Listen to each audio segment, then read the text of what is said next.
Doctor virus को अपने अंदर इंजेक्ट करने की योजना बनाता है। शियाओमी दुखी होकर अपने पिता को वायरस का इंजेक्शन लगने के बाद जमीन पर गिरते हुए देखती है।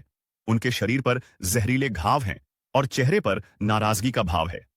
सहायक इस दृश्य को देखकर हैरान रह गई। डॉक्टर के पूरे शरीर पर जहरीले घाव हो गए हैं। उसे आयन भट्टी से इसे नष्ट करना होगा। सहायक इसे बदलने में असमर्थ है और वह केवल डॉक्टर के निर्देशों का पालन कर सकती है और आत्मविनाश उपकरण को चालू कर सकता है। डॉक्टर जोर जोर से चिल्लाता है और ऐसा मचलता है मानो उसे बिजली का झटका लगा हो। बेटी की हताश आंखों में आंसू झलक आते हैं। कई बार ऐंठन के बाद पिता जमीन पर गिर जाता है। क्या हो रहा है? अभी 5 मिनट पहले ज्याओमी अपने पिता के अनुसंधान केंद्र में आई थी। उसके पिता समय समय पर शियाओमी को विषाक्त पदार्थों को रोकने के लिए दवाओं का इंजेक्शन लगाते थे। अपने पिता द्वारा दी गई चीजों को देखी, फिर पिता ने उसे मारक का शीर्षक दिखाया और उसे एल को खोजने के लिए कहा। सहायक के मार्गदर्शन के साथ शातिर सफलतापूर्वक प्रयोगशाला में घुस गए।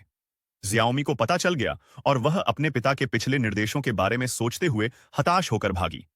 और वह सोची, बुरे लोगों को सफल नहीं होने दूंगी, पर एल को ढूंढना होगा जो उत्तर दे सके। दूसरी ओर सहायक और शातिर एल को पकड़ने के लिए बढ़ रहे थे और उसने उनकी योजना को भांप लिया।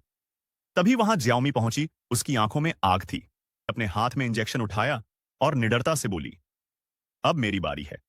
मैं इस जहर को अपने शरीर में लूंगी, लेकिन तुम जैसे लोगों को जीतने नहीं दूंगी। उसकी आवाज कांप रही थी, लेकिन उसके इरादे चट्टान से भी मजबूत थे।